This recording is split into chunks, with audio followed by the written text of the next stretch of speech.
begin with, all the incidents and characters in this story might be fictitious. And any resemblance to you or me might be purely coincidental. The name of the town isn't important. It's the one that's just 28 minutes from the big city. 23 if you catch the morning express. It's on a river, and it's got houses and stores and churches. And a main street. Nothing fancy like Broadway or Market. Just plain Maine. Drug, dry goods, shoes, those horrible little chain stores that breed like rabbits. Also a street for the upper, the exclusive of the town, where the country club set live when they're not at the country club. This is the first Saturday in May, and tonight, the first dinner dance of the country club season. Mm-hmm. Well, anyway, this house belongs to Brad and Deborah Bishop, two of my dearest friends. Brad bought this house before he went to war. It was Brad who gave me my first black eye and my first kiss. Well, when he came home from the war, he came home with a wife, Deborah.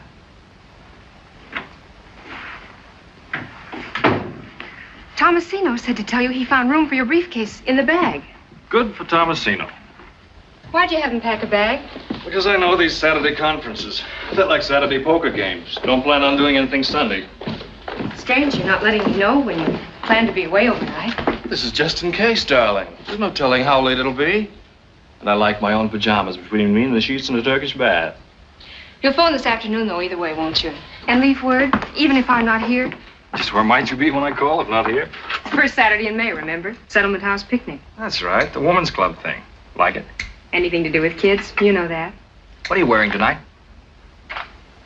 I got the one you liked so much in Vogue. But if you're staying in town... What color? Black, like you said. Brad, I don't want to go without you. Darling, it's the first dinner dance of the season. If I only knew you were going to be there. I will be if I can, and if I can't, why should that throw you into a panic? What are you afraid of anyway, Deborah? Good morning, Tomasino. Good morning, Mr. Bishop. I'm not in a panic. Well, then. It's just that suddenly the thought of going to that dance tonight without you...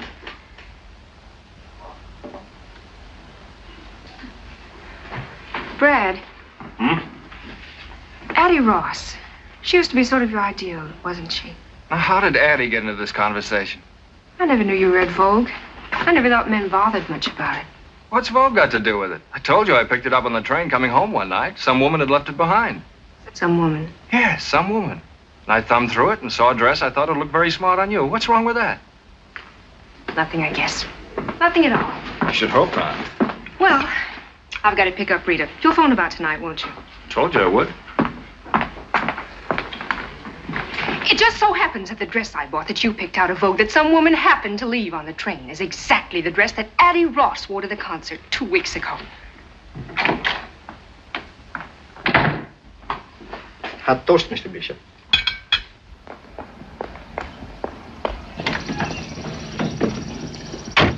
She won't stay mad at him long. She's too much in love. Pretty soon she'll be full of self-reproach. Women are so silly. Now, this is that street where people on the way up and on the way down live alongside each other for a while. Rita and George Phipps are on their way up. That is, if Rita has her way. And that's the only way she'll have any part of, thank you. There she is now, ready and waiting. That's Rita. Hi. You're late. I won't be a minute. Just one last look at the twins, and I've got to give Sadie her check.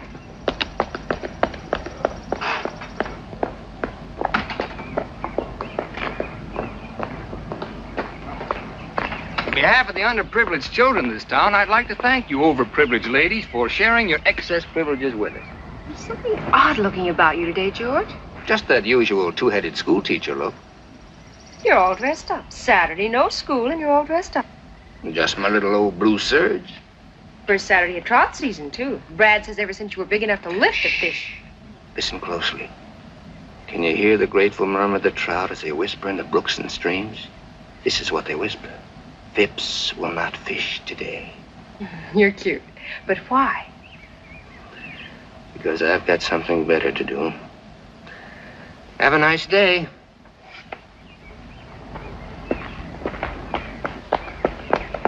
sorry, darling. We'll have to stop by the station. I've just got to get my copy off on the 842. Do you mind?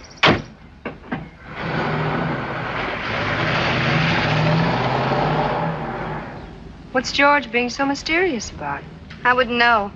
Seems we're not talking. Oh, I'm sorry. Oh, it's just one of those things. It'll be all right. Why? Was he acting strangely? Not exactly. It was only his not going fishing and being all dressed up. All dressed up? Why, so he is. His blue suit. On Saturday, of all things. And no fishing. The radio hasn't been fixed yet. Oh, and they've just gone on the air. Oh, well, save myself listening to the murder of my little brainchild. Rita, why on earth do you do it? 5 of those radio programs every week up until dawn almost every night? Because each week I receive in return 100 pieces of what Addie Ross calls the most restful shade of green in the world. Unquote. Addie again. Why is it that sooner or later, no matter what we talk about, we wind up talking about Addie Ross? Maybe it's because if you girls didn't talk about me, you just wouldn't talk at all. That's right. I'm Addie. I'm the one they just can't help talking about. My very dearest friends, too. You know, I wonder if she knows how much we do talk about her, and what we say, and how we feel about her. I know. Believe me, I do. And it doesn't matter. It doesn't matter nearly as much as what all of you don't know. Yet.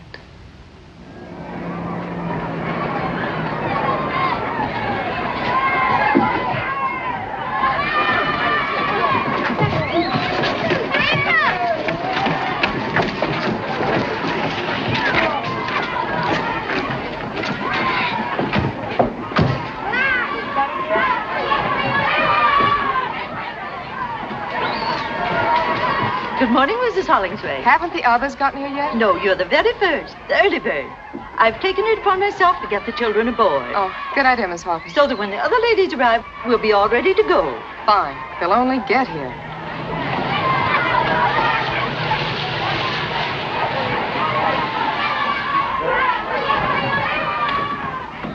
Oh, I'm sorry we're late. Rita had to go by the station. Oh, do you see anyone there you know? Just a husband of mine running like mad. Why? Nobody else? Where's Addie? Weren't you supposed to pick her up? Nothing's happened to her, I hope. Addie Ross left town this morning. Left town? Well, what do you mean left town? She certainly could have told someone, or at least phoned. She's left for good. Well, it good. must have been something sudden. Some emergency. What makes you so sure it's for good? How do you know? Well, the doorman told me she'd subleased her apartment last week, and yesterday she sold her car. So much for your sudden emergency. Well, if that isn't just like her, why do you suppose she had to keep it such a big secret? Who knows why Addie does or doesn't do anything?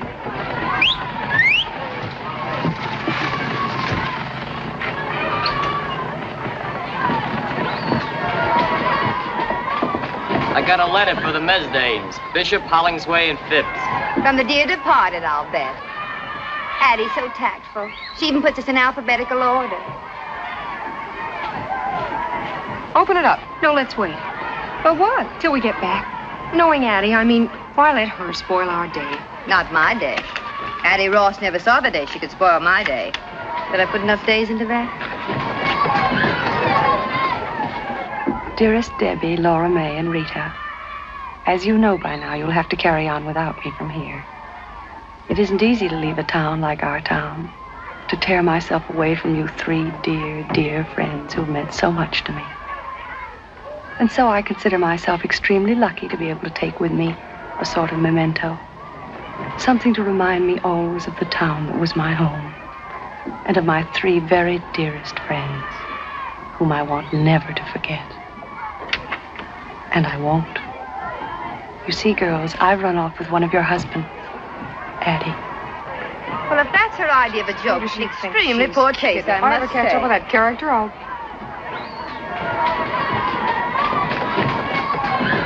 Ladies, may I suggest the captain seems to think, well, he's been rude about it.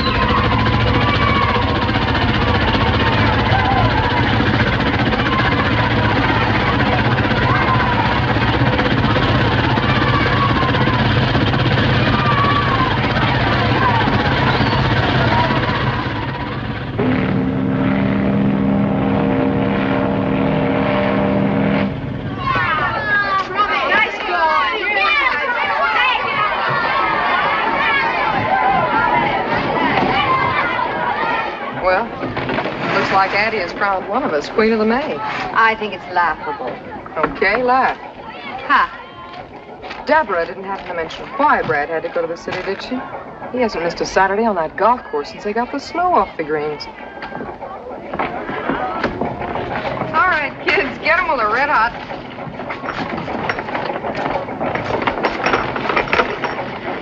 It's going to be a real restful day. Nothing to think about except the picnic and the weenie roast and coming home. Oh, that. Kathleen's going to read us a fairy story. Fairy story. My favorite kind. I grew up on it. Only I wrote my own. May I start now, Mrs. Bishop? If you're ready, Kathleen, of course. Once upon a time, there lived a very poor girl who was very beautiful. She was so beautiful. Do you remember your first night in town? You and Brad, fresh out of the Navy. That was a first Saturday in May, too. Is it Brad? Is it Brad? Is it Brad? Is it Brad?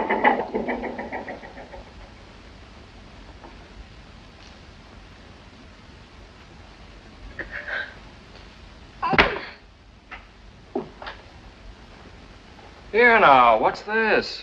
Conduct unbecoming an officer and a lady. I'm such an unholy mess. How? This. A little too kinky, maybe? She must have set it with cement. Here, try this. It'll take the kink out of a watch spring.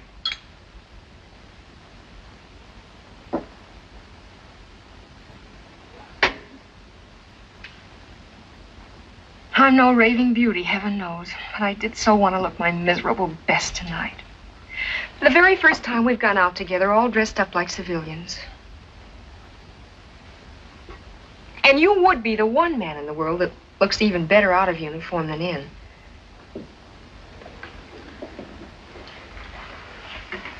Got the jumps, kid? It's been quite a day, that's all. Quite a change. Out of the Navy, out of uniform, new home, new town, new friends. Oh, I told that blasted girl I wanted to comb it out soft, making me look even more like a farmhand than I feel. Easy does it. Meeting your friends for the first time. You wouldn't want them to see me like this. I should hope not. You'll be sure to put on a dress. Hey, my tie. You can tie it again. There they are.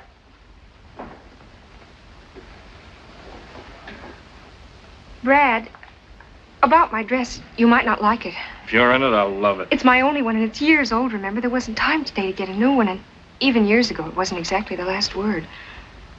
That was the last word. Hurry up. Which ones are they? I want to have it right.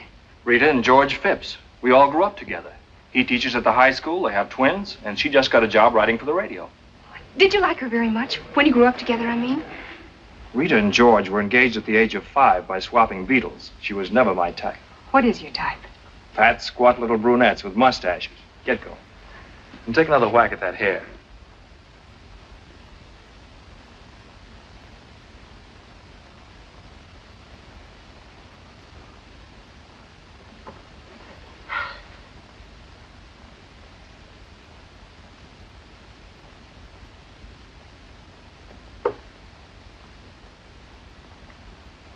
The original will be down in person directly. Brad. Hello, Rita. Darling. George. Hello, Brad. You look fine. I feel fine. Good to see you. Say, what's this I hear about twins? You look like a fugitive from a junior prom. Oh, not next to that, I don't.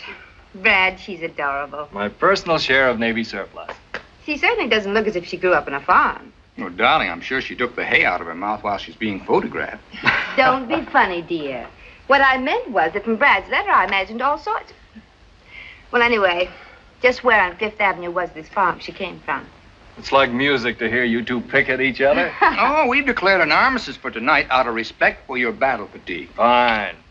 Well, here it is again, the first Saturday night in May. And here we are. You two, Porter and Laura May, we'll all be together again just the way it used to be. Well, not exactly as it used to be. It seems there's been a change in one of the characters. Yeah, not exactly the same old six. Tell me, how is Addie?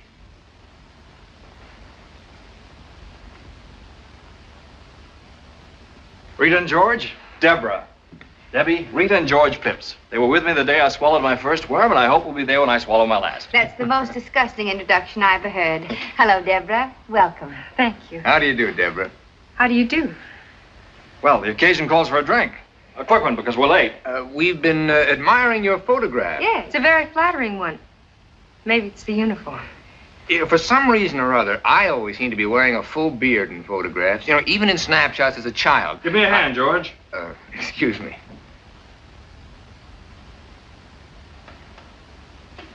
I don't think it's particularly flattering. It's nice of you to say so, but it is. Well, here's to Deb, and here's to us, and many happy returns of this day. I'll drink to that. Amen. Now, if I can remember my way to the club. Oh, before we go, I have to call the house and see if the sitters showed up. It's Sadie's night out. Well, why not call from upstairs? I have to get my bag anyway. Good idea. Now, don't make a tribal ceremony out of it, girls. We're late now. George and I'll get the car and wait outside. Remember, we'll be waiting outside. Ready, George? Oh. Oh, they finally put a traffic light at that dip on Orchard Avenue. Yeah? The mayor cracked his upper plate there last Christmas. All the doors and windows are locked. Don't worry about them. What?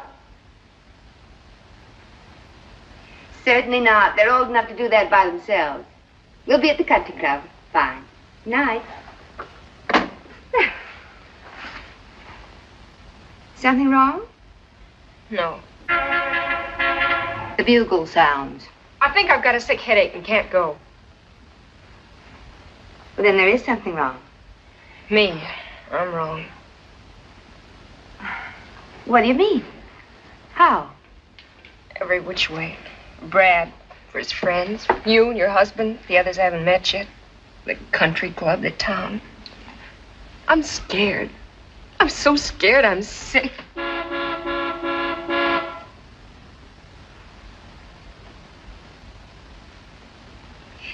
Isn't there a night baseball game or something you children can listen to on the radio? What's going on up there? I'm having a little slip trouble. Oh, hurry it up. Uh-huh.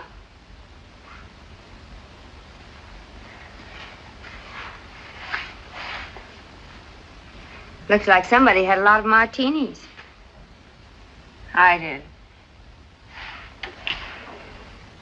What are you so scared of?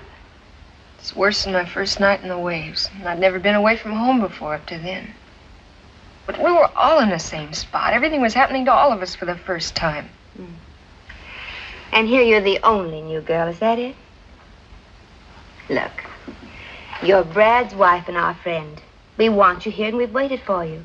Now, why shouldn't that make you feel safe and secure instead of being scared? Can't be safe and secure by just telling yourself to feel it.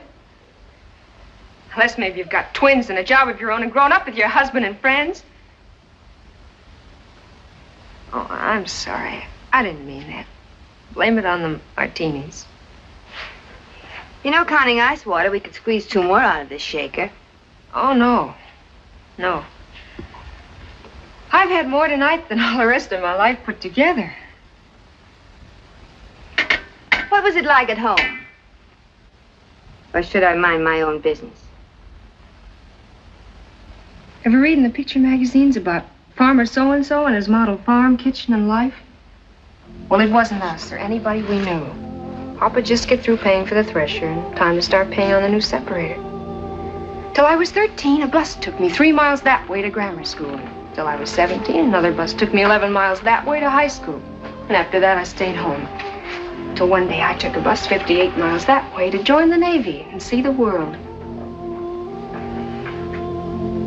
And meet Bradbury Bishop. And fall in love and marry Bradbury Bishop.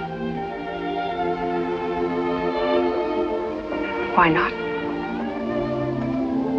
Why not, I said to myself. I was quite a girl in the Navy, head of my class. Hooray for me.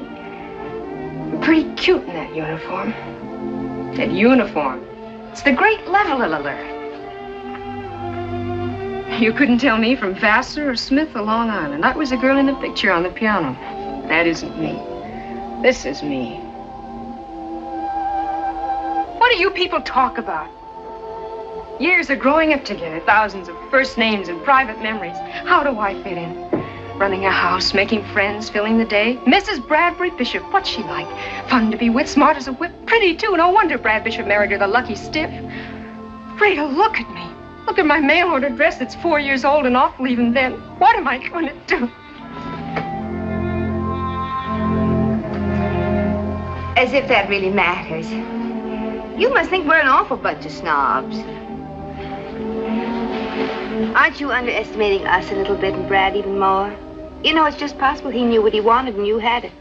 And if you had it, you've still got it. Oh, I should thank you for the kind words. I can't hear you. Sit up. I said thank you for the kind words. You're welcome. Now, about the dress. Haven't you anything else? Only uniforms. Oh. Well, stand up. The flowers must go. Flowers must go. Have you any scissors?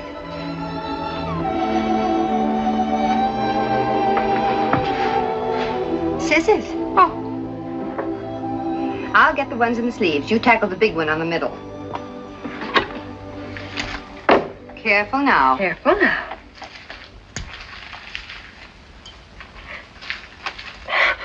Now look what I did. Oh, you don't want to bear midriff, do you? Well, back goes the flower. Sit down. Have you got any safety pins? Bottom drawer. Oh.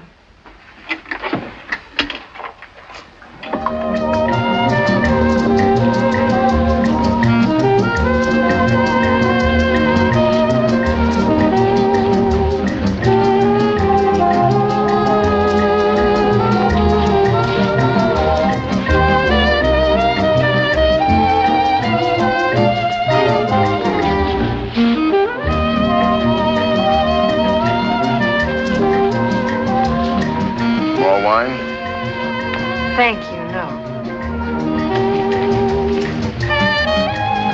Not much at dancing makes me nervous. Does it? Whatever I do, I want to do well. Can't do a thing well, leave it alone, I always say. I think I will have a little more wine, thank you.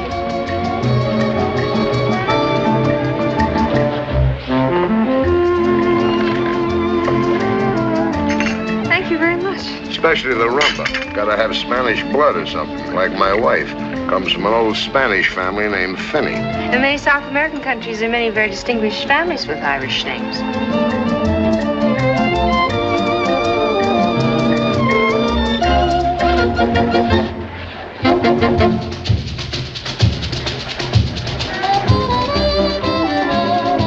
Laura May looks good with Brad, looks like class. But it's him, not her. Was she dancing with a tramp, she'd look like a tramp. Got no class of her own. I like class. You like class? Oh, very much. You hit the jackpot. Brad Bishop, class plus money. Yes, sir, the jackpot, and you hit it.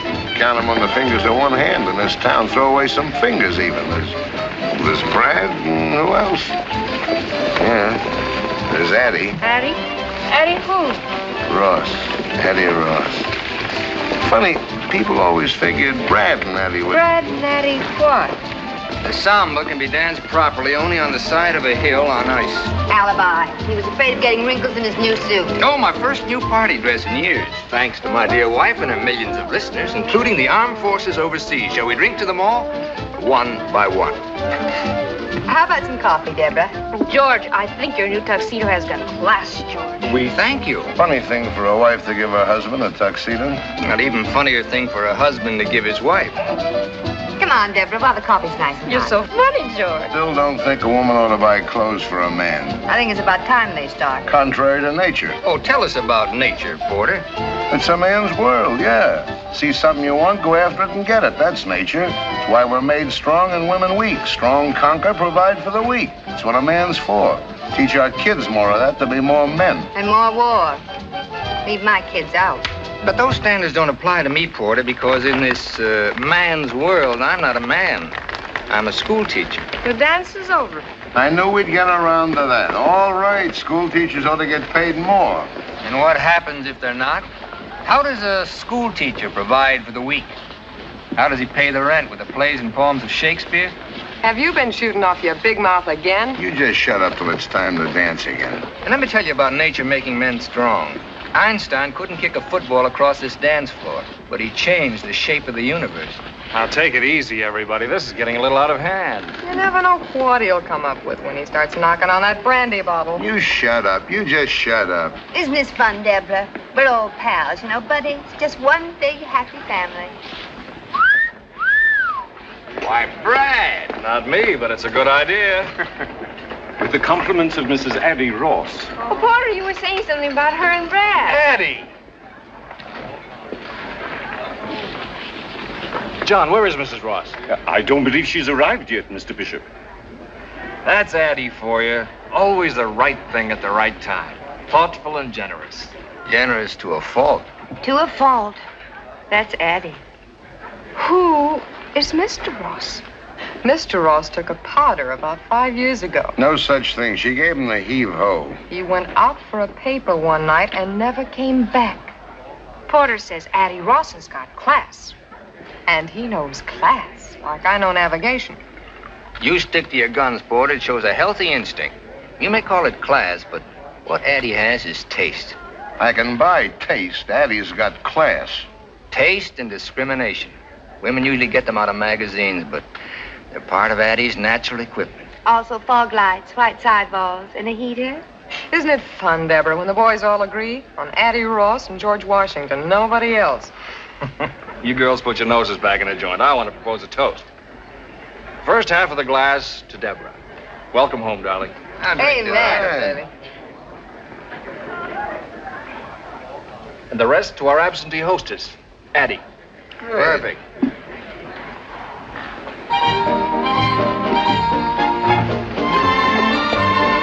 Let's show him a flash of old Vienna. But, darling, if you don't mind. Before the floor gets crowded. I don't think I should.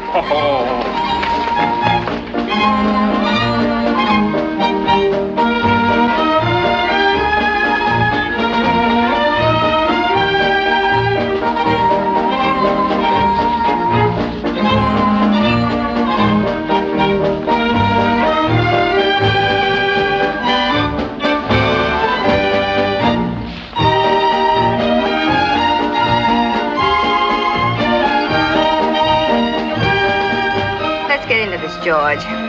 Something tells me this is going to be quite a waltz.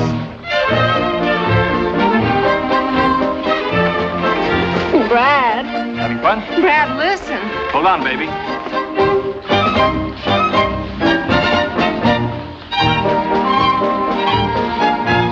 Once more. No!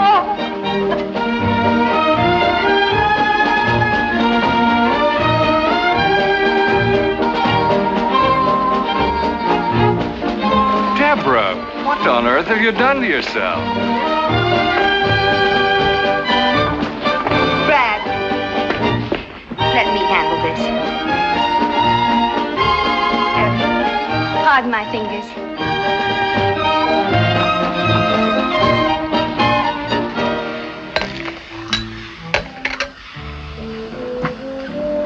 Here, drink this. What is it? A new inner tube. There you are. I think that'll be all right. Thank you, Miss Jenkins. You're welcome. Rita, will you take me home? You've got the idea that everybody out there is watching that door waiting for you to come out. Maybe not, but Brad is. Then it's because he's worried about you. Because he's ashamed. In front of his friends, ugly and pinned up, drunk and sick. Oh, I wanted so much to be what he wanted, to do what was right. Like Addie Ross, the right thing at the right time. But I didn't, I couldn't, I've humiliated her. What happened tonight could have happened to anyone. Don't you realize that? Then take my word for it. Come on.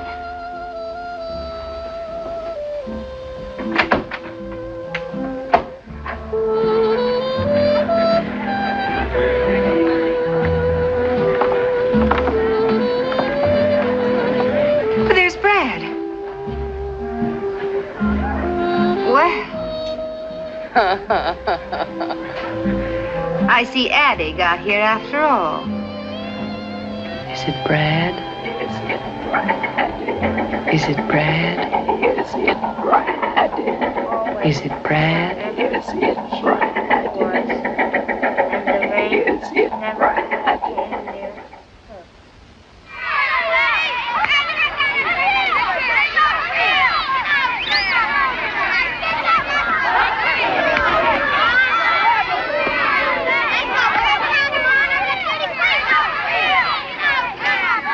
Don't expect us back too soon. We kids are going after everything from sardines to wolves. You'll have no trouble finding wolves, honey.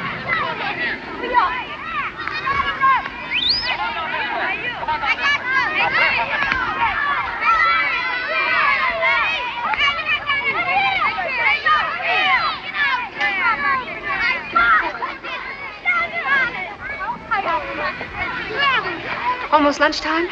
I've called a recess. When your own fingers begin to look like frankfurters, it's time for a slight rest. I suppose it's occurred to you that Laura May's kept herself as busy as a bird dog ever since we got here. The very thought of a hike wears me out. Maybe she just doesn't want to sit still. If you sit still, you can't help thinking, can you? Depends on what you think about. Well, for instance, why your husband should suddenly decide to go to the city on a Saturday morning. You mean Brad? No, I meant Porter. He was at the station this morning. Nearly knocked me down when I was mailing my copy. Funny Laura May doesn't seem to know about it. Why should you think I meant Brad? Maybe because it might keep you from wondering why George dressed up on Saturday with no school. You're being a little too touchy about a perfectly inoffensive remark, it seems to me. Oh, let's stop this sudden bickering. We're beginning to behave like some movie about a woman's prison. Not a bad comparison at that. Cigarette? Thanks.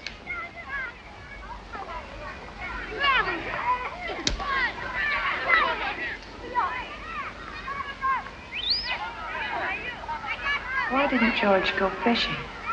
Why didn't George go fishing? And why the blue suit? Why the blue suit?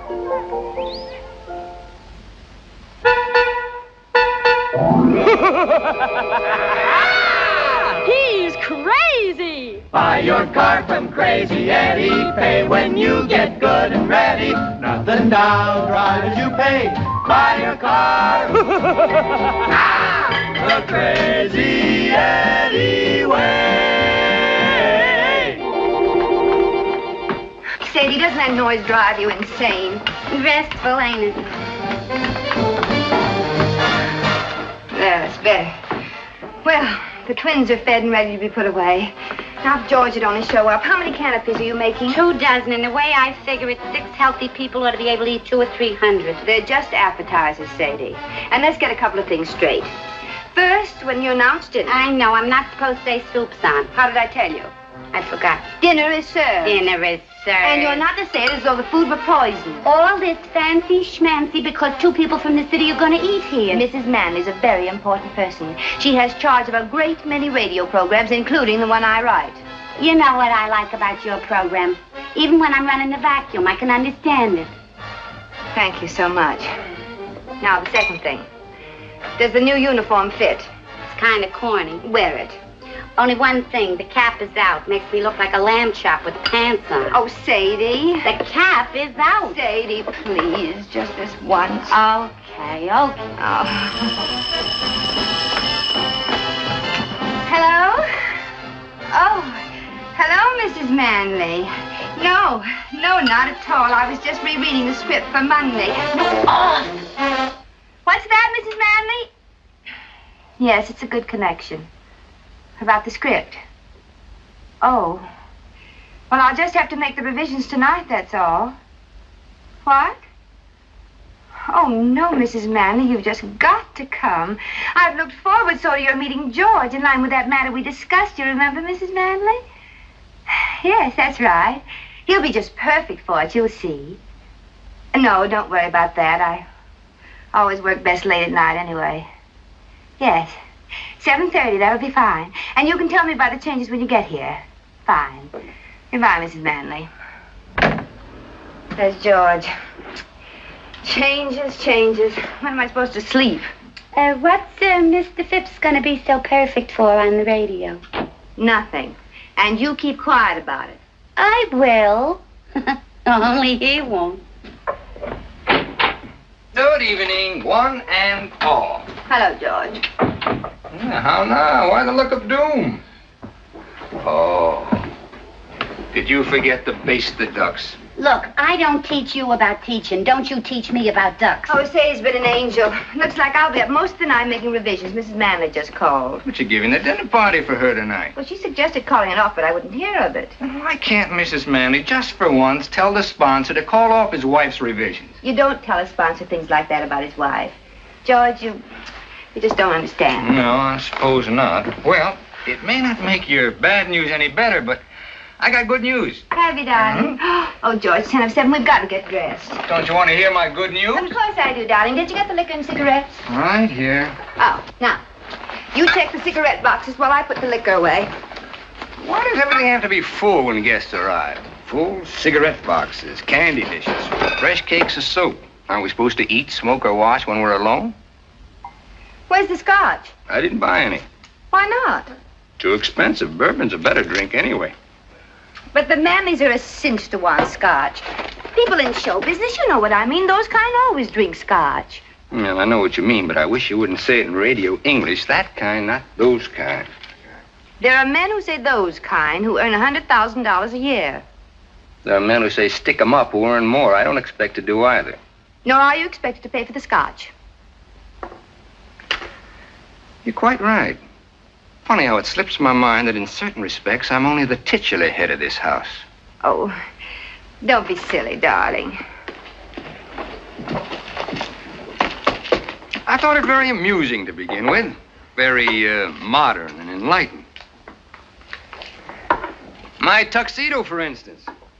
The same tuxedo that for some strange reason you want me to wear tonight. Well, what's so wrong about getting dressed up once in a while? Nothing at all. Unless it's obviously an attempt at pretense. And just what is so pretentious about tonight? Tonight we'll sit down to one of Sadie's duck dinners. Present will be Porter and Laura May, with whom we've had many such dinners when you wore slacks and I didn't bother to shave. But this time, also present will be 2 advertising moguls who happen to employ you. Their presence means a new uniform for Sadie, my children prisoners in their room, and all the pomp and hysteria usually reserved for coronations. I call that pretense. All right. So I'm out to impress the boss. What do I get for that? 30 years? Tonight's important to me. I've planned and worked, shopped, taken the twins off Sadie's hands, written my program, and I'll be up all night tonight, and it's worth it to me. And as far as dressing's concerned, you can come in a cowboy suit for all I care. Oh. And why do the chairs have to look as if nobody ever sat down in them? Because they do. Oh, come on, Reed. Let's cut it out. Look, you finish up down here and see if you can't relax for a few minutes. You all ready except for your dress? I'm combing out my hair. Good. Look, I'll put the twins to bed and call up the liquor store to send over the scotch, all right? George. Huh? Please, no jokes about radio. I'm afraid they don't have much of a sense of humor about it. Oh, neither have I. The time for joking about it is past. Radio has become a very serious problem now, like juvenile delinquency. That's what I mean, cracks like that. Well, that wasn't a crack. I meant it.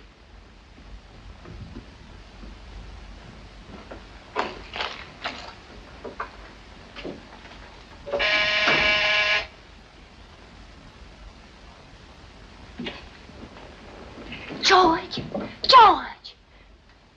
Sadie, don't open the door. It might be the guests. It can't be. It's only 7. But if it is, they mustn't see you like that. If they're that early, they deserve what they get. Well, wait a minute.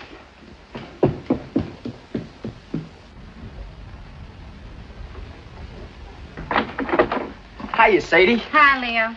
Well, Mr. Phipps. Mr. Phipps. Yeah. Sure smells good. Wish I could say the same for you.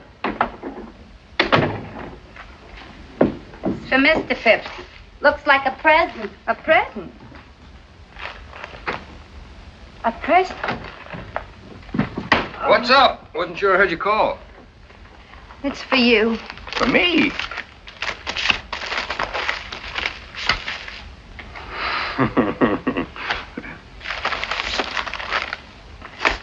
For George on his birthday. If music be the food of love, play on. Addie. Well, I'll be... The Brahms. The concerto in B flat. Oh, it's a recording made in Vienna before the war. But how'd she find it? George. Hmm? It's your birthday today. I know. I just plumb forgot. Well, don't worry about it. I'm not much for birthdays. Yes, you are. You're very much for birthdays. Well, this time you had a lot on your mind. Even so. Happy birthday, George. Happy birthday, George. What a memory that girl's got. Almost a year since we talked about it. I'm going to play for the Twins right now.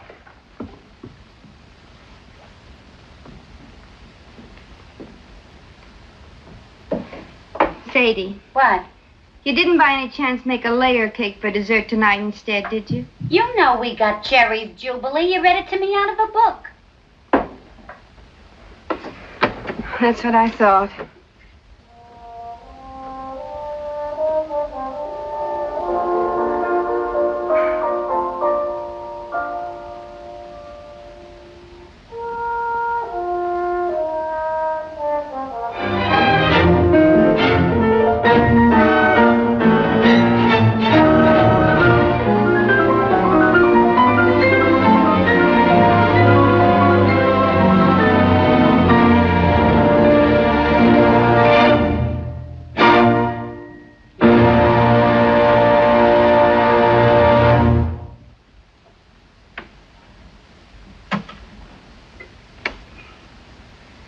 Sometimes I don't think we appreciate the miracle of the phonograph. The privilege of having men of genius perform for us at our command. What kind of a set is that? Oh, it's no particular make, Mrs. Manley. One of my students put that together for me. If I were you, I'd stick to the established trademarks, a pure tone, say, or a sonobel. Pure tone, sonobel. I thought that sounded all right. Didn't you, Porter? Mine plays 24 records, different sizes. Mix them up any way you like. Radio gets china, clear as a bell, also television. Except there's no television to get. We're too far away. Only television set in town. Like playing tennis without a ball. What do you want me to do about it? Build you a personal broadcasting station? You don't need a station. Just yell a little louder. Mrs. Manley, are you sure I can't get you a drink? A cocktail maybe or scotch? Never touch it. Alcohol, that is, in any form. Oh. And Mr. Manley? He doesn't either. Well, coming from show business, you might say, I always imagine those kind took a nip now and then. Wouldn't we keep in faith with our clients? Most respected trademarks in the American home. Well, I think I'll have one more. Porter?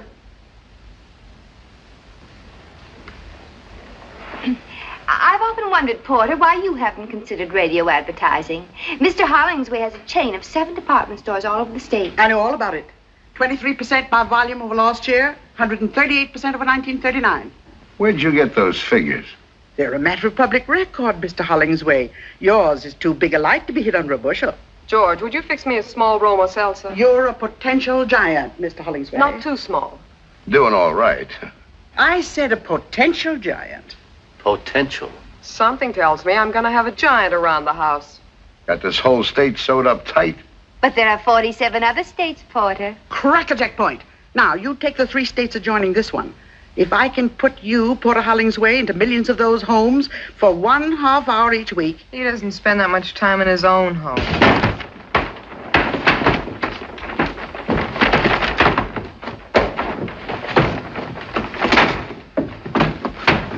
Excuse me.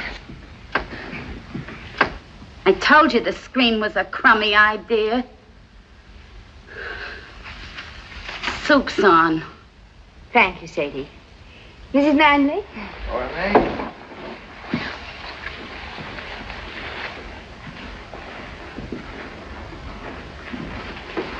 Sadie Dugan, what are you supposed to be, Baby Snooks?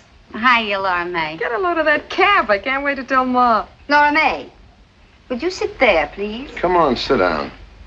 There's a couple of things I could tell your Ma about you, too. This great situation belongs in a true-to-life drama. Are you two related? No, we just had the same governess. You kill me. Oh, well, it's just a small town. You know, everybody gets to know everybody. If you don't mind crossing the tracks. Oh, by the way, Sadie is quite a radio fan. Listens all the time. Now, that's very interesting. All the time, eh? Keep it going night and day. Tell me, what are your favorite programs? During the day, anything. Anything? Anything that keeps my mind off my feet. I see. And at night? In bed, I listen to the police call. But you can't understand them. They're in code. I sleep like a baby. How you gonna put me in her house a half hour every week? But, Porter, she's not a housewife. Still, they have a great influence over housewives.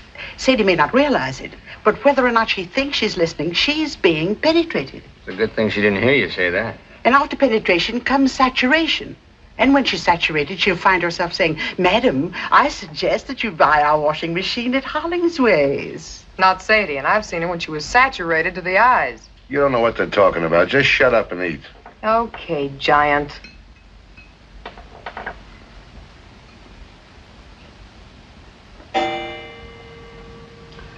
It's 8:30. I can't miss Brenda. Excuse me, please. Where is she? Radio. Confessions of Brenda Brown. One of ours. Wait a minute. Here, you better let me do that for you. I've got to tell Sadie to hold the ducks. Sorry to eat and run like this. So sorry. I won't say it doesn't matter because it does. Euclid Street, Wilkes-Barre, Pennsylvania. She writes, "What a thrill it was to hear my little girl say, Mother, it's such fun to have you read to us now that you use baby breath. so be sure you don't offend. Be double sure with baby breath." Oh, we missed most of the commercial. Shucks, and that's the best part, too. Just thought I'd eat the soup while it's hot. George, how'd that happen? Baby breath brings you the confessions of Brenda Brown.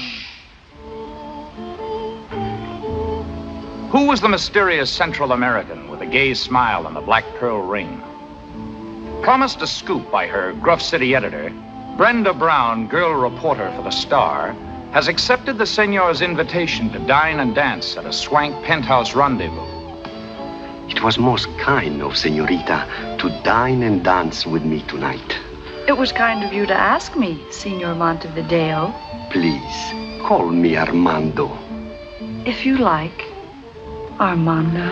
Gracias. That's Spanish for thank you. Gracias.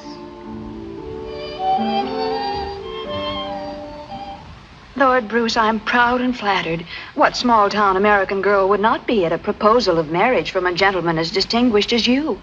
But I must decline with thanks. You decline? I don't understand. We have Lady Bruce to consider. Invalid though she is, and though you've been married in name only for many years, she is your wife in sickness as she was in health, and must not be cast aside. I see. Besides, I am a registered nurse. It is my chosen profession, my duty, and much as my personal feelings from time to time. You and I, my dear Lord Bruce, must remain just another case. Another case in the notebook of Linda Gray, registered nurse. Listen next week for another chapter in this amazing human document. Linda Gray is brought to you by Protecto, product of the Duro Enamel Company. Remember, one thin coat of Protecto after bathing guarantees... This is the Allied Broadcasting Company. Enough? Might as well turn it off. There's nothing but music from now on. Ah, that was fun. 2 whole hours. Linda ran over almost a minute. The 3rd time in a month. 3 minutes gone. 1 full commercial. Gone for good. Well, some more coffee, anybody? George? Some more coffee, anybody? I just asked everybody, dear. Well, time to go home. George. Already? Seems as if you just got here. Come on, Giant. Back to the beanstalk. Get your coat. I'm ready. Been such a lovely evening, my dear. Pleasant company. The duck was fine. Of course, eating out here off your lap is gypsy fashion. The time just flew by. Tempo Fugit. Right, Professor? Almost. And our little hostess has her work to do. Oh, it's not so much.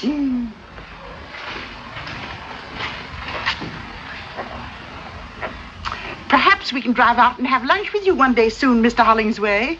And maybe at one of the other stores. Oh, we'll make our appointment well in advance and at your convenience. You're gonna be a giant. Relax and enjoy it. I hope you listen conscientiously, my dear, particularly to Linda Gray.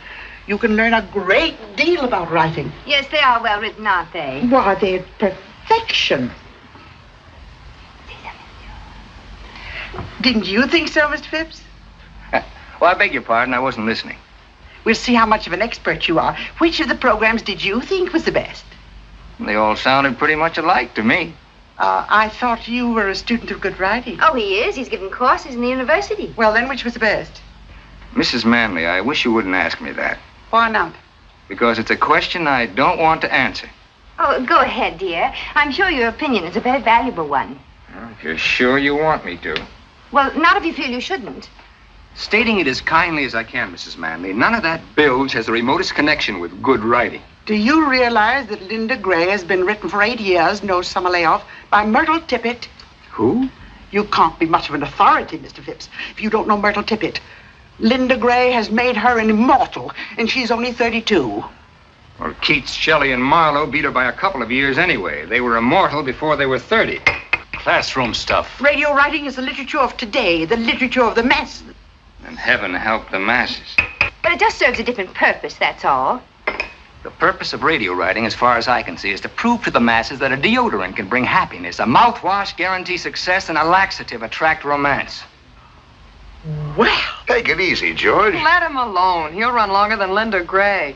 Don't think, says the radio, and we'll pay you for it. Can't spell cat? Too bad. But a yacht and $1 million to the gentleman for being in our audience tonight.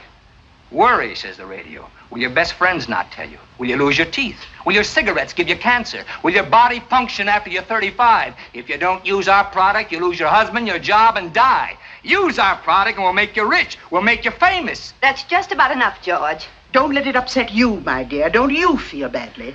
Bad, not badly. You feel badly this way. I have more confidence than ever in your understanding of domestic problems. Look, I got my coat on and I catch cold easy. Easily, not easy. We're leaving now, Mr. Hollingsway. Good night again, my dear. Good night. And of course you understand that under the circumstances, your little project is quite impossible. Of course. Good night, Mr. Phipps. Good night. Good night, Rita. Good So night, long, Paul. George. Good night, kids. Good night, Lover. What little project of yours turned out to be quite impossible.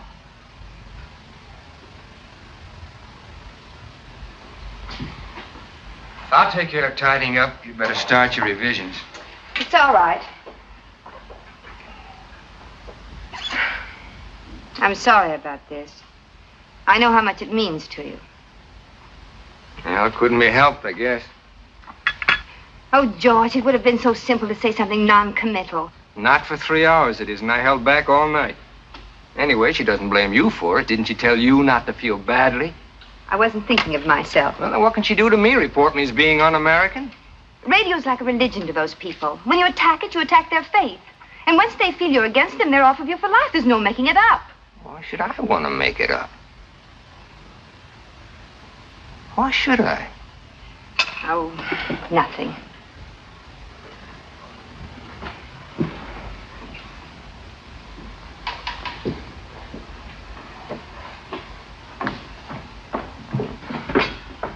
You know, this is getting to be like a good mystery story where you think you got the murder picked out and it turns out to be somebody else. For just a minute, I had your little project tied up with Porter. But now the clues seem to point to me. In some weird, unimaginable way, I was to prove irresistible to Mrs. Manley tonight. I was to impress her and win her favor. Isn't that so? But why? To what purpose? Well, if you must know, their editor is leaving, and I thought you'd be perfect for the job. It pays $175 a week to start.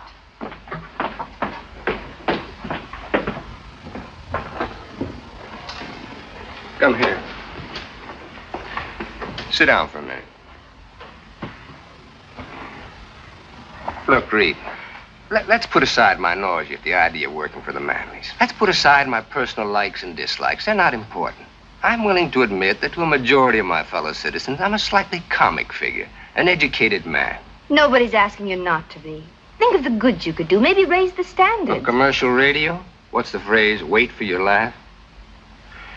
I'm a school teacher. That's even worse than being an intellectual. School teachers are not only comic, they're often cold and hungry in this richest land on earth.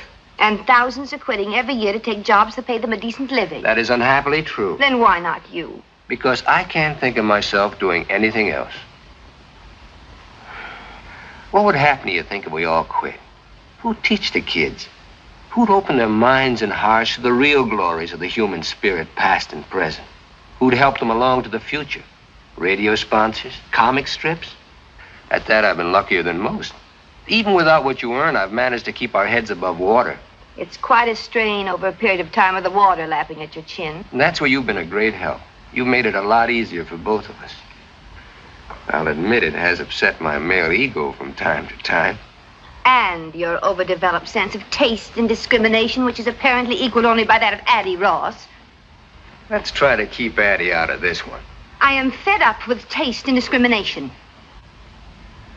You're not making sense. I'm fed up with your nobility and wisdom and superiority, and your contempt for me and everything I try to do. You're talking nonsense. Everything I say is nonsense. It's all this work. You're overtired. You do too much. Well, you suggest I stop doing this moronic radio trash with which I pay most of your bills? Now, calm down. And where do I go back to? Washing, scrubbing, ironing, and a life of taste and discrimination? I'm fed up with Addie Ross. What's it all about, really? If music be the food of love, play on. Give me excess of it, that surfeiting the appetite may sicken and so die. From Twelfth Night by Mr. Shakespeare, which Addie and I played in high school. I thought it was a very clever note. And there was more to it than a childhood memory. Yes, there was, but we won't go into that right now. We're going to get a few things straightened out once and for all. Sit down. Yes, Professor. Sit down. 7 years ago, I made the most perfect marriage ever devised by man, heaven, or radio. My wife was an independent, understanding woman. We thought the same thing about everything, from baseball to Brahms. In those 7 years, I was never contemptuous of you. I was proud. But when that drooling pap began to change you, when your independence turned to fear, when I watched you snivel and grovel around those 2 walking commercials, I didn't like it. And I don't like it. I don't want to be married to Linda Gray, Brenda Brown, or even Myrtle Tippett. I want my own wife back.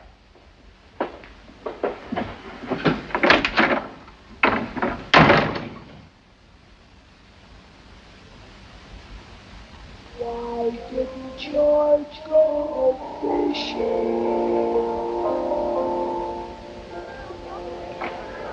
And why the pursuit?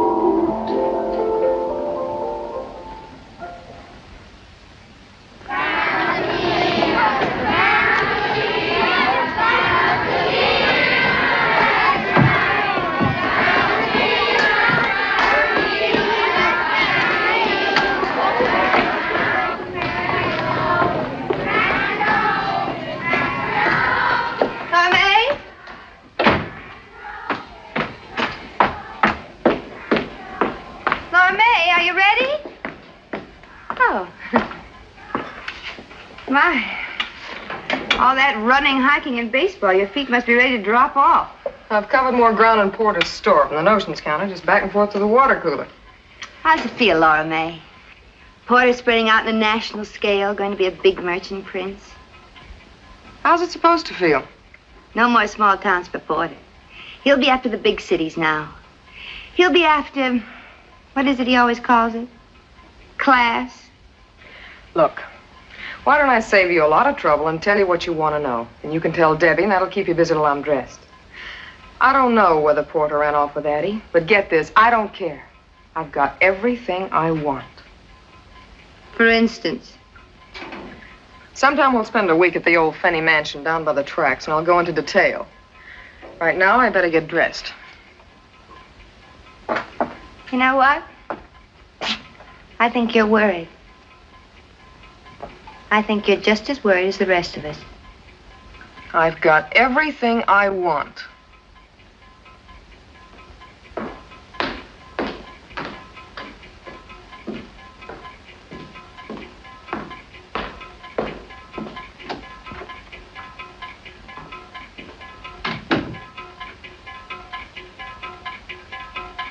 Maybe you haven't got everything you wanted after all.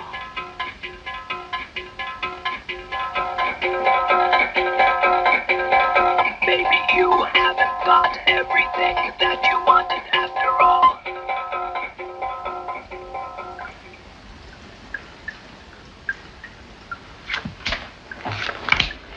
Your bet.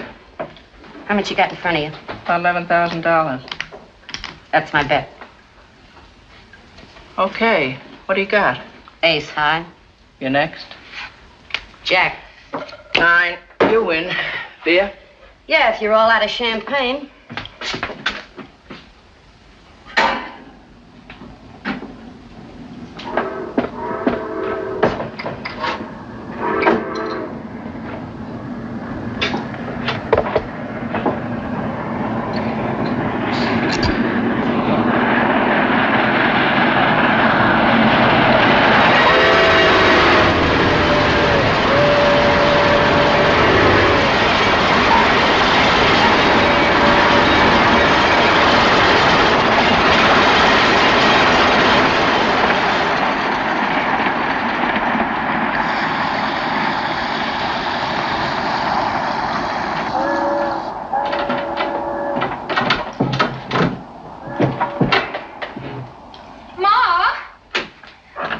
She's going out with Mr. Porter Hollingsway. Does she have to stay in the bathroom for almost an hour? You oughtn't to run around like that. You'll get consumption. Laura May, leave your sister get in the bathroom. After all, I've got a date, too. A respectable date. That's your sister you're talking about. I don't care. I think it's disgusting. He's 35 if he's a day. I wish I was that disgusting again. Your sister knows what she's doing. Oh, sure. They all know what they're doing. They're always going to wind up being supervisors or buyers or something. Well, Porter Hollingsway knows what he's doing, too. Laura May, didn't you hear what Ma said? And how do you think I feel having my friends talk about my sister? Your sister's a decent girl like I hope you are. And there's nothing wrong in going out with the boss. If it'll bring a couple of bucks into the house. Nothing wrong. No, nothing wrong. Then she'll wind up with a steak dinner and that's all. Are you looking for another snack? Ma, will you please make her get out? Oh, all right. Laura May. Yes, Mother? You don't own that bathroom, you know. There's other people in this house. But you're such a quiet little thing, dear. One never knows you're about. I still think it's disgusting. How do I look? If I was you, I'd show more of what I got. Maybe wear something with beads. What I got don't need beads. What's your new job gonna be? Something secret, like a spy? Something you can't talk about in the office? All right, so I'm gonna disgrace the fair name of Finney. Wait till it snows and throw me out in the street. I'm beginning to think your sister's right. And to think a daughter of mine... How many payments are you behind that Not for icebox? all the iceboxes in the world. They can come and take it away. Though heavens knows it's one of the few joys I have in life. They're not gonna take it away, and I know what I'm doing. Well, remember, you're my daughter and a decent girl. Come on, Ruby, lay off her. It's him. I guess so. You got everything? Where's your purse? Right there. He's out in front, in a car a block long. Well, what are you waiting for? Relax. He just blew us on again. It ain't Gabriel. Relax. My nerves can't take this. Laura May, what are you waiting for?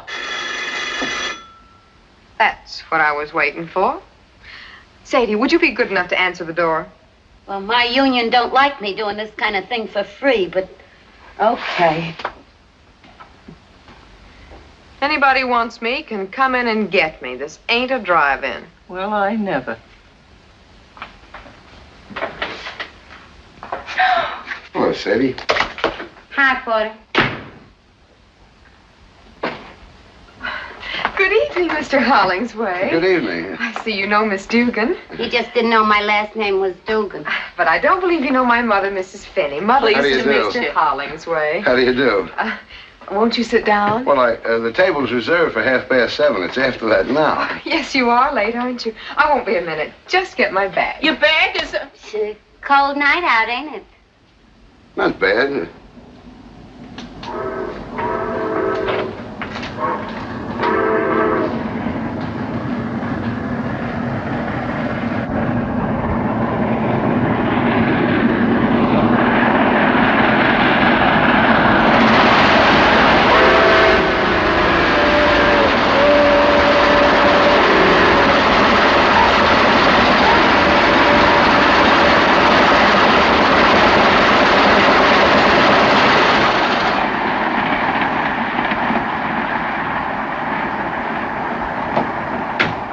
One of mine, right? Uh-huh. Giant size with a super freeze box, right? Uh-huh. How long you had it? How long they been on the market? A couple of years. Yeah, that was one of the first. Uh-huh.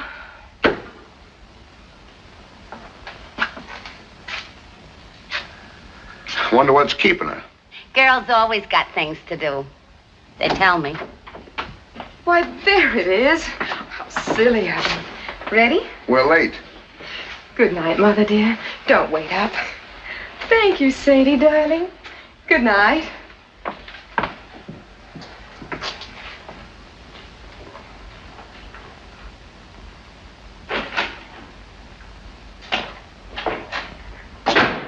Thank you, Sadie, darling. Good night, Mother dear. And don't wait up. If a daughter of mine ever really talked like that, I'd cut her tongue out.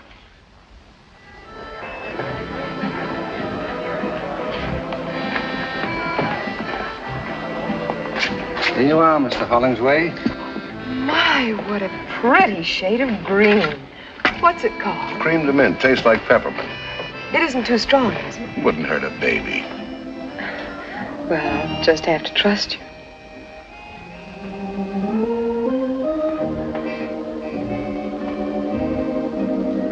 It's good. Oh, my. When I think of all the wonderful things that you know about that I've never even heard of. Got a few years head start. Now, don't you go making yourself out an old man, Mr. Hollingsway. Let's make it porter. Why, the way I look at it, a man isn't really grown up till, say, 35 at the least. Yeah. This is a very nice place. I've heard about it, though, of course, I've never been. I come here all the time. With other young ladies you want to talk to about new duties at the store? Let's not talk business. I thought that's what this dinner was for, Mr. Hollingsway. We'll get around to it. Poor man. I suppose you never get a chance to relax. People always after you for things. What do you do with yourself after working hours, say, nights? Well, I have my family and my friends, of course. Boyfriends? Isn't that getting a little personal? Oh, a girl like you, I'll bet there's plenty. Who's out in front? I don't happen to be one of those girls that talks about her private life, Mr. Hollingsway. And what I do in my private life is my own personal business and nobody else's. How about another drink? Oh, no, really, I Why, don't think it's I... Porter Hollingsway. Don't get up. Hello, George. Are you here alone? Well, Rita, of course. Funny, we called your house, but you just left. Addie's with us. Addie? It was a last-minute idea. We figured you'd probably have a previous engagement. Whose idea, Addie's? As a matter of fact, now let me think. May I have a cigarette, please? Oh, here you are. Oh, thank you. Thank you, Mr. Phipps. George Phipps. This is Miss Finney. How do you do? Hello, Miss Finney. Been here long? We just got here. Well, didn't you see Rita and Addie go by? They were a few steps ahead of me. Just now? Well, I'm sure they saw you, but you probably weren't looking their way. Not that I blame you. Say hello on your way out, why don't you? Yeah. Love to. You have such nice friends. He's a school teacher. He hasn't got a dime. Oh. You were saying something about another drink. It's getting stuffy in here. I want some air.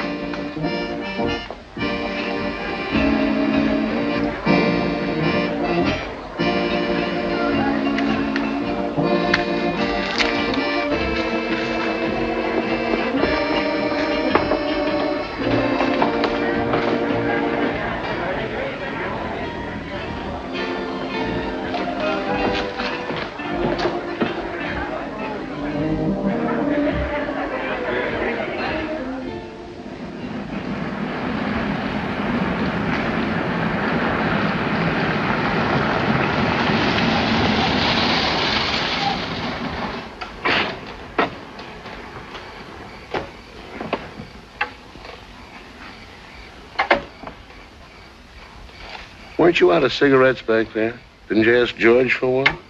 Did I? You're smart. Thanks. Plenty smart. We gonna talk about business now? Let's look at the view for a while. Miss Lipke is leaving next week. Yeah, And if Miss Goldberg moves up, you'll need a new assistant supervisor. like flies around honey. You and your boyfriend. I thought we settled that. I want to talk about it some more. What makes you so interested in my boyfriend? What do you think? Which is the ashtray?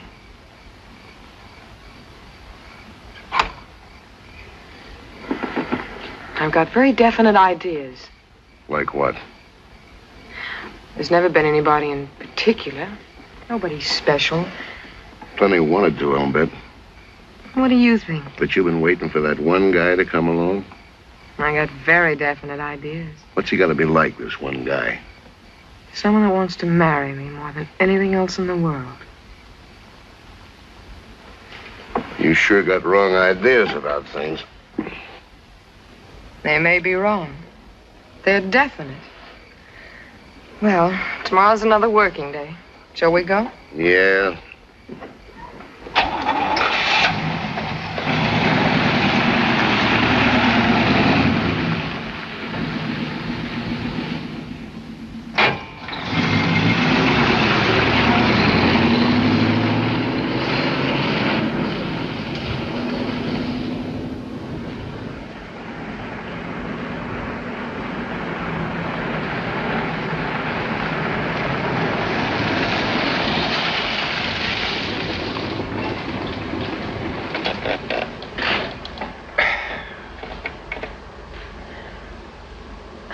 Well, home again.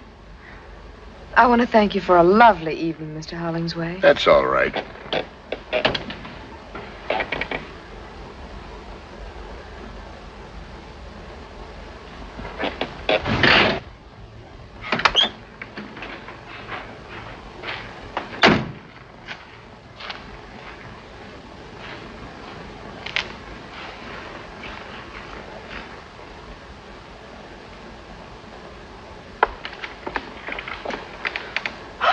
Oh, now look what I've done. My best nylons. Too bad. Oh, I must have caught on a nail or something at the restaurant. I hope you don't mind my bringing it up, but could you remember about Miss Lipke leaving and Miss Goldberg moving up? What about tomorrow night? If you'd like. I'd like. 7:30.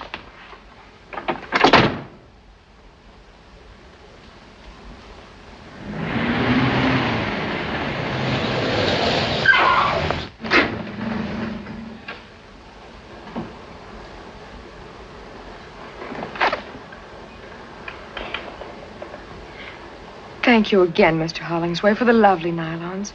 It wasn't really necessary. Forget it. Before we say goodbye, I'd like to tell you that your friendship has meant a great deal to me, and our evenings together. They've been wonderful. And I'm just sorry that... Well, goodbye. Goodbye.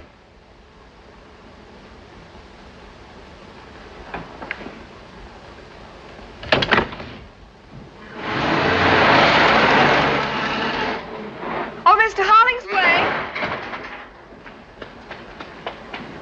Oh, I'm terribly sorry.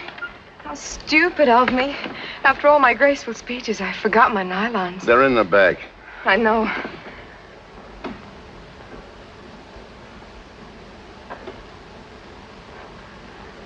Good night again.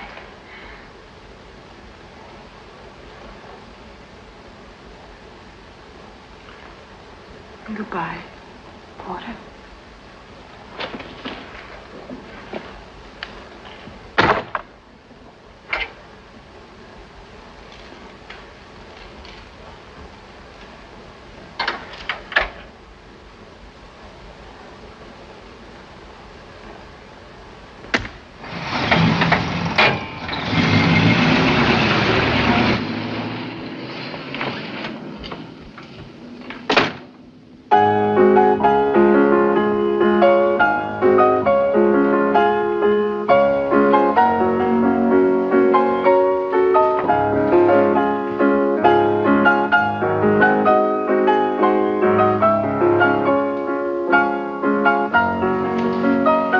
That's all. Yes, sir.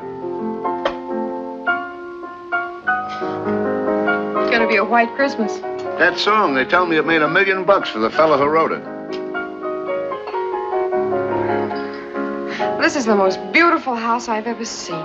It's just everything anybody'd want. You name it, I got it. You were married once, weren't you? See if it's too sweet. Perfect. Is this her picture? My wife, I wouldn't even have her fingerprints in the house. Then who's this? Somebody I know. I bet I can guess. Addie Ross. That's right. So that's what she looks like. You can't tell from that, really. It's only a picture. She's beautiful, all right. She sort of looks like a queen, doesn't she? Like a queen ought to look.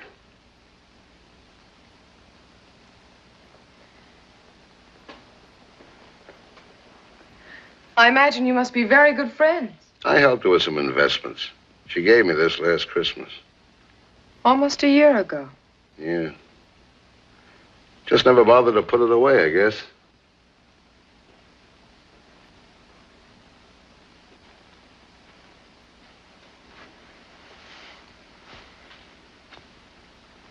Porter, You know how I feel about you.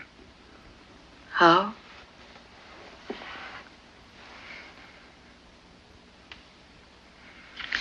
I'm only human, you know. I'm not so sure you are. No? No. Thanks. You're smart. So you told me. I'm smart, too, and I've been around. I'll bet. It's an old act. You're good at it, but you don't fool me. You're smart, all right. Smarter than anybody. And I know all the answers.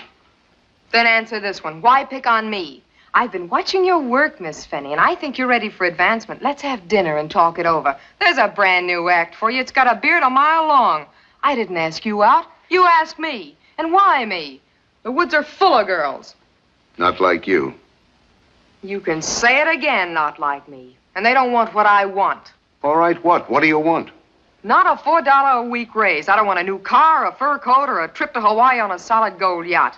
You don't carry what I want in any of your 7 big stores, Mr. Hollingsway. Name it. I want to be in a silver frame on a piano. My own piano in my own house. You mean you want to get married? Does that make me a freak? I've been married once, you know that, and once is enough for a man like me anyway. Maybe I'm just not the type. Maybe you just haven't found the right girl. Living with somebody all the time, I'm not easy to get along with. I'm set in my ways. I want to do what I want when I want. Why, if it was just a question of the right girl, wouldn't any man in the world want to marry you? Not if he thought he could marry Addie Ross. Maybe I don't know all the answers, but I know some of them.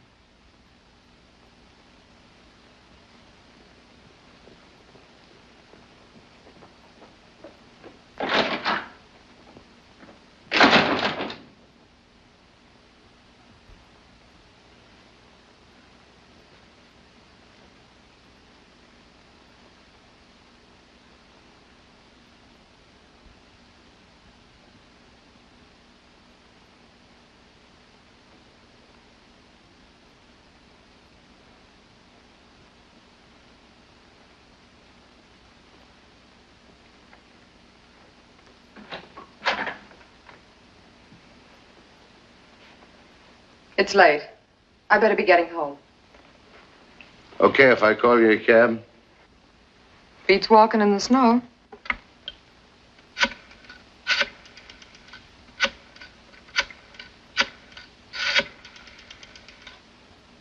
This is Porter Hollingsway. How long before you can get a cab over to my house? Okay, hustle it along. And say, put the charge on my account. Yeah. Be just a minute. Sounds like you keep the cabs pretty busy with this kind of thing. The reason I keep an account is because I do a lot of business with them, store business. Well, don't get mad. You just keep needling me. I'd insist upon paying for that cab myself, but I'm in no spot to be proud. From tomorrow on, I count the pennies. What's tomorrow? The day I start looking for a new job. I'm not going to fire you. I'm going to quit. What do you want to do that for? That's a silly question, coming from a man who knows all the answers. None of the others quit. Why should I? Is that it? Don't let it worry you, Porter. Maybe it's just a new twist in the same old act. There's the cab. I'll take you to the door. You stay where you are. This time it's goodbye and no kidding. Maybe you're right, Porter. Maybe I'm a fool. But maybe you're the biggest fool in the world.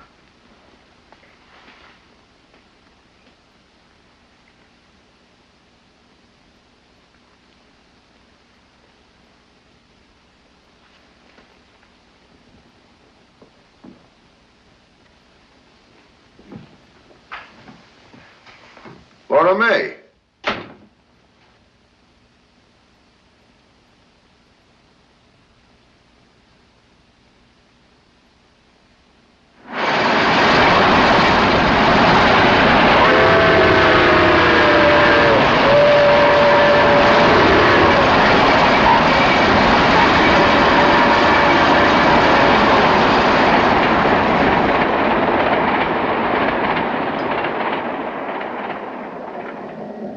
Happy New Year. Happy New Year. Will you stand still? Oh, this dress ain't my type at all. For one thing, it's too high in the front. If my best dress ain't good enough for you, you can get out of it right now. Just don't give me that big sacrifice routine. You'd wear it yourself if you had someplace to go. Okay, that does it. Take it off. It was Ma's idea for me to wear it, not yours. It's still my dress, and you got 30 seconds to get out of it. Just because it's New Year's Eve and you haven't even got a date. You're gonna look awful silly running around this kitchen stark naked. Ma! 10 seconds to go. Just because you got Porter Hollingsway mad at you. 5 seconds. Ma! Can't we have some peace in this house even on New Year's Eve? You got it mixed up with Christmas. New Year's Eve is when people go back to killing each other. Which reminds me, I gotta go to work. That's a fine way to see the New Year end, serving up champagne for Mrs. Addie Ross and friends. It beats sitting alone with a glass of stale beer. Forget it, Sadie. I didn't mean it the way it sounded. I know. Tell you what, comes midnight, I'll slip Porter Hollingsway a Mickey. Don't bother. It's a pleasure. Night, kid. Happy New Year, Sadie. Is he going to be at the Addie Ross party? That's what the invite says. She's expecting the pleasure of his company. How do you know? Listen, when they hire Sadie Dugan for a waitress, they submit a guest list. And Laura May could have been there, too. Stop picking on her. Who's picking on her? You and Babe. You stop it and make Babe stop it, too. Of all the time to quit a job just before Christmas with all the bills due and 5 months due on the icebox. Ruby Finney, you gotta make up your mind whether you want your kids happy or your icebox paid up. Oh, not for all the iceboxes in the world. Relax. Have a good time tonight at the bingo party. Gee, I wish you were going to be there. Happy New Year, Ruby. Happy New Year, Sadie.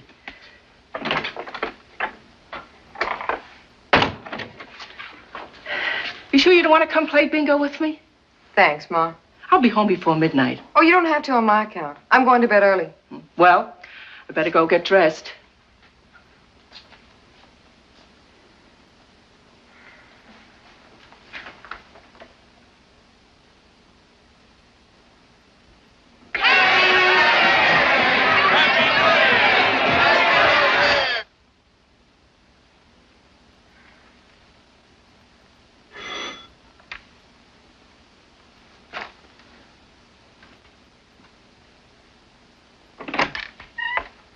Hi, Laura May.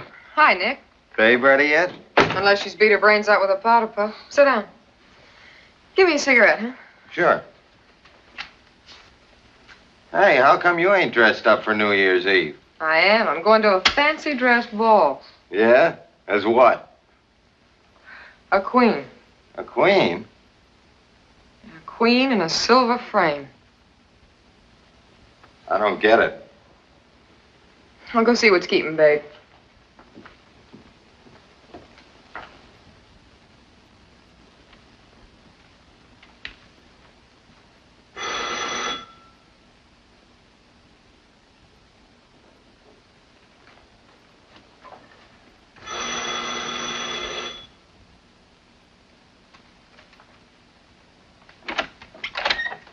Who are you? I... Where's Miss Finney? Well, she'll be out in a minute, Mr. Hollingsway. We met somewheres? Not exactly, Mr. Hollingsway. I work in your shipping room. You waiting for Miss Finney? Yes, sir. What's your name? Nick, Nicholas Butler. We're just good friends, kind of, Miss Finney and me. But I worked in your shipping room 3 years, Mr. Hollingsway. Baboon face. This is my sister, Babe. My real name's Georgiana. Oh, what do you say, Babe?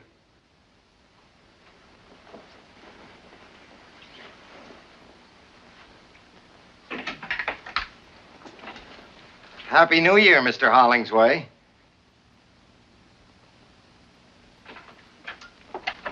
I thought Baboon Face was waiting for you. He used to. I gave him to Babe. He goes with a dress. Have you got another dress? What? I want to take you to a party. Addie Ross's party? Yeah. Maybe she wouldn't like that. She said she'd be delighted. She must need another waitress. I told her we had a date and not to expect me if you'd made other plans. We haven't got a date, and I haven't made any plans, so why don't you just run along? We could go someplace else. No. Why not? You know why not. These are for you. Thanks. Put them on. I'm not going anywhere. You wouldn't want to let them die. I'll put them in the icebox. The orchids ain't paid for either.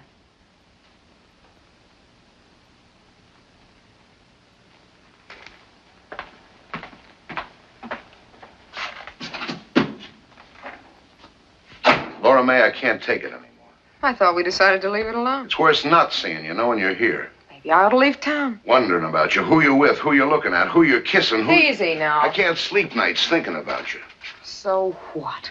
What do I do about it? Start the same thing all over again and wind up the same way? And what about the way I feel, my sleep? But then I'm not even human, am I? I'm just a great big act. You know what you're doing to me. And you know all the answers. I can't take it anymore. Oh, what's the use, Porter? Tell Addie Ross it's a cook's night out, and I had to stay home with the icebox.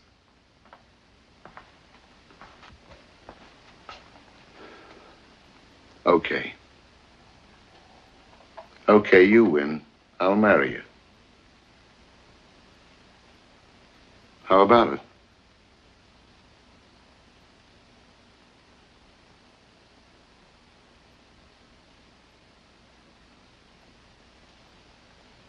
Thanks.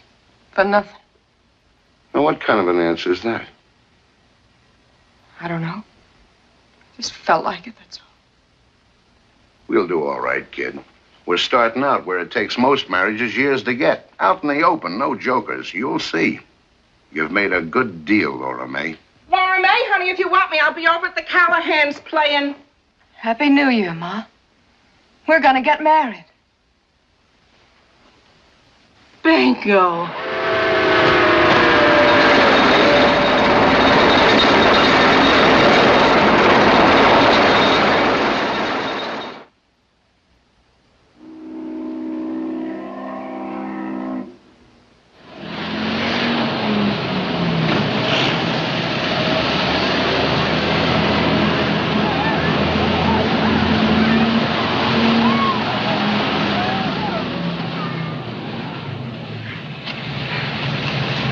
Well, see you tonight at the club.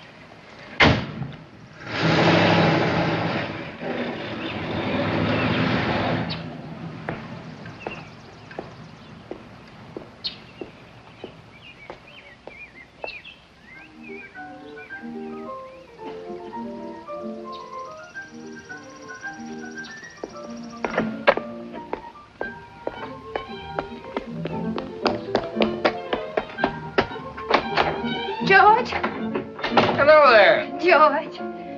George, darling. What brings this on? Oh, George, I've got to know something. There's something I'll just die if I don't know right away. Oh, wait till I turn No, on. no, don't. Don't ever turn it off. That wonderful music. Have you been drinking? Tell me right away this minute, George. Tell me the truth. About what? Why didn't you go fishing today? On the phone. And you never dress up when there's no school. Why the blue suit today? Well, now, there's a little story connected with that. Mrs. Phipps, you want it on the telephone. It's her. Who? Who's this? The one with the husband. Mrs. Manley. Oh, tell her I'm not in. She called you twice this afternoon. Not if you don't want me to. Talk to her. Hello? Hello, Mrs. Manley. Yes, so I hear. I wasn't home. Turn it up. I see. Now, look, Mrs. Manley. That woman doesn't change the cheese her husband manufactures. Why should she change what I write? No, I'm sorry. I said I'm sorry. I will not work tonight. Because, Mrs. Manley, my husband doesn't like me to work on weekends. Yes, he's right here. But he's not twisting my arm. I made up my mind all by myself. No, you'll have the copy Monday. Goodbye, Mrs. Manley. Peace, it's wonderful. Answer my questions. Well, that night, the night of the big wind, I came home with the news. You were preoccupied, so after a couple of tries, I decided to skip it. It was just that the High School Dramatic Society decided to do 12th night and asked me to direct it. The first rehearsal was today, and I thought my blue suit was more appropriate than a pair of wading boots. And Addie knew about it. Which accounts for if music be the food of love, play on. And on and on.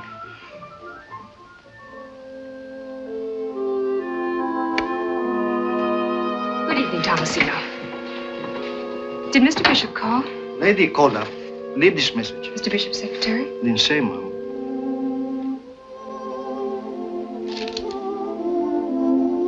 Mr. Bishop called to say he is very sorry. He will not be home tonight.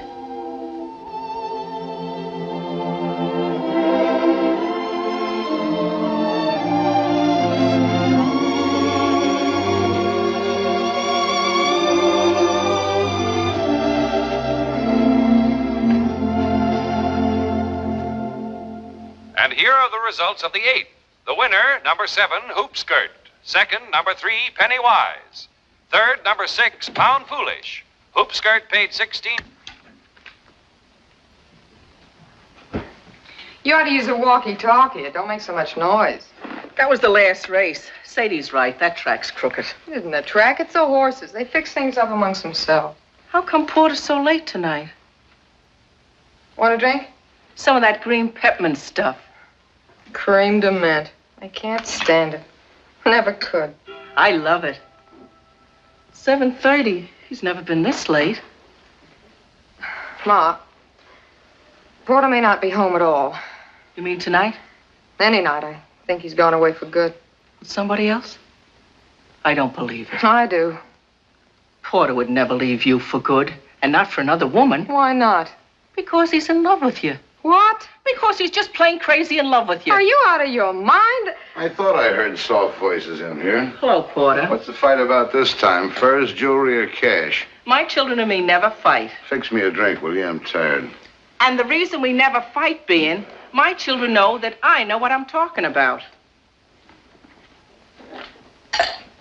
Maybe your father, Joe Finney, wasn't exactly a saint.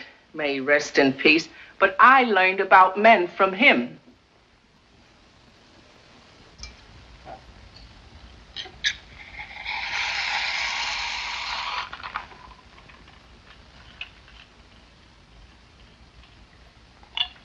Too much soda. No more so than usual. I'm too tired to play with it tonight. I want to drink it. Addie Ross left town today and took somebody's husband with her. Yeah? You seem real excited about it, like I told you we were having lamb for dinner. What do you want me to do? Sue somebody? I'm tired. I figured you might be the lucky boy. Then it must have broke your heart when I walked in here. Funny you should mention my heart. So you figured I ran away with Addie Ross. How'd it feel? You don't have to tell me. I can tell you. You ought to go on information, please. So what? I got mine. That's what you thought to yourself. You ought to get a concession at some carnival. You're a regular mind reader. 3 years of playing the good wife. Here's where I cash in. Here comes the payoff. That's what you thought. I've been a good wife, the best wife your money could buy. Strictly cash and carry. Isn't that what you wanted? Isn't that what you told me? Out in the open, you made a good deal, kid?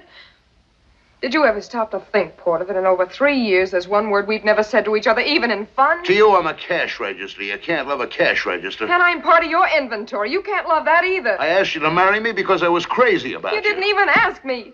I've been a good husband. You got everything you want. If you'd only asked me, if you'd only made me feel like a woman instead of a piece of merchandise. Did you give me a chance to? All you ever showed me was your price tag. You better get dressed. We're meeting the others at 8:30. I'll be ready when you are.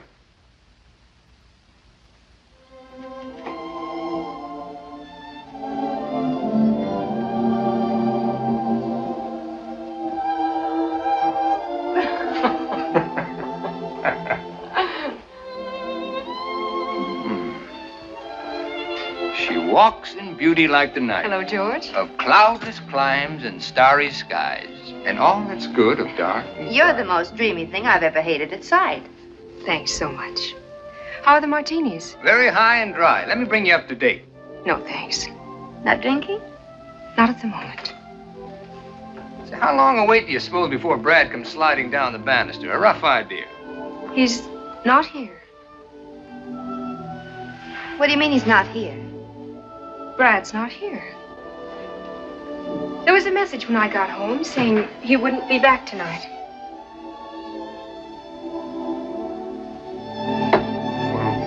Perhaps you'd rather not go without him. Why not? Well, Then how about having just one with us before we leave? Thanks.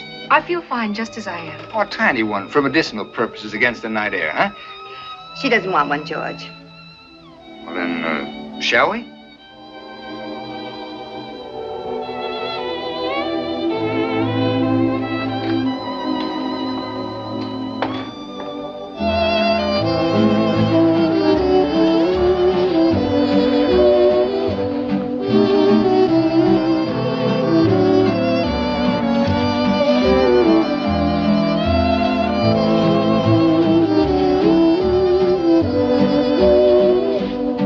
Sure you don't want to drink?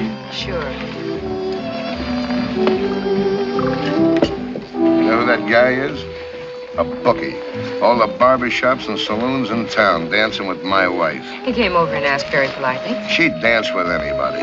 She waited to see if you had any objections. I wouldn't object if a chimpanzee asked her. Then you've got no right to complain. Oh, I've got no complaints. I'm Happy Joe from Kokomo. Greatest little wife in the world. Fine home, fine friends. Everybody loves Oh, me. why don't you stop acting like a spoiled baby? Everybody loves I'm Porter. fed up listening to your wah, wah, wah. You're always talking about being such a man. You don't even act grown up. What are you getting sore about? You're so stupid. Oh, wait a minute. Have you any idea how much Laura May's in love with you? No, how much? So much she's afraid to tell you. Afraid you'd laugh at her. Me laugh? She couldn't say it with a straight face. Laura May in love with me, it's all she can do to wait it out. Wait it out. Yeah, like an annuity till it matures, like a slot machine that pays off. That's what she's waiting for. A chance to call it off, to collect. The end of the line. Fares, please. Don't tell me about love and Laura May.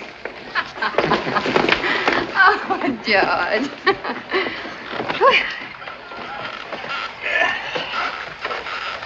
There's a fine, relaxed atmosphere at this table, as if there were a body hidden under it. I'm sorry. Oh, I was only kidding. What was it you called Addie down at the pier? The dear departed? Well, maybe that's who's under the table. Only it's Brad. Deborah, why are you letting all this nice cold champagne fizz itself to death? It sounds like one of your quotations, Professor. Can you give me something fitting for the occasion? Well, why not make up your own? It's more fun. I don't understand this conversation at all. How drunk am I?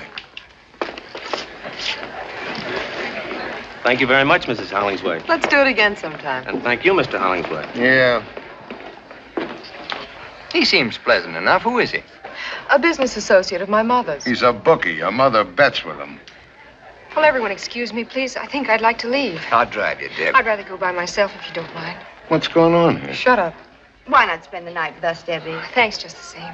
Will somebody tell me what this is all about? Later, I'll tell you later. Don't you know, Porter? No. Come on, let's go for a little walk. No, I want to tell Porter what he doesn't know. I want to say it out loud.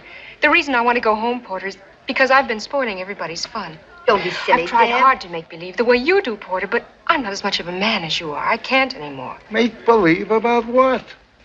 Don't you know by now? You're not as smart as I thought, Porter. Do you want it in so many words? Deborah. All right, then. My husband has run away with Addie Ross. Please, nobody get up. Good night. Sit down. Porter, please. Sit down for a moment. Let her go, Porter. You keep out of it. Everyone else, too. Just for a minute. Brad didn't run away with Addie Ross. I did. How? You're here. Man can change his mind, can't he?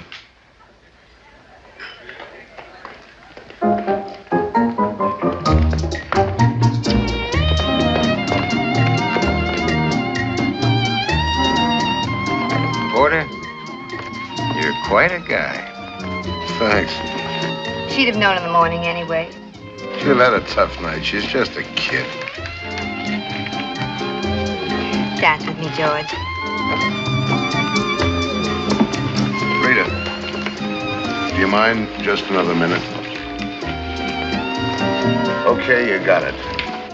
They all heard me say I ran away with another woman.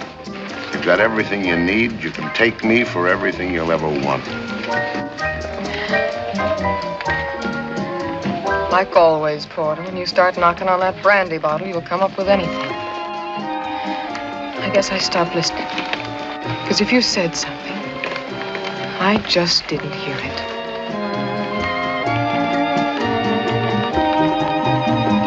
Why don't everybody dance.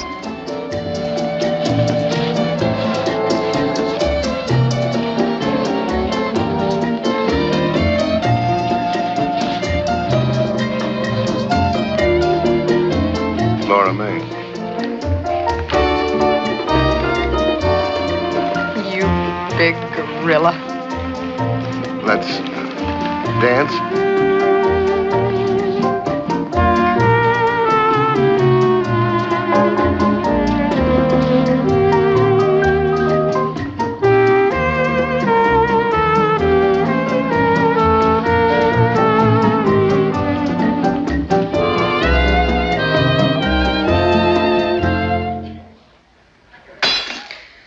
Hi-ho. Good night, everybody.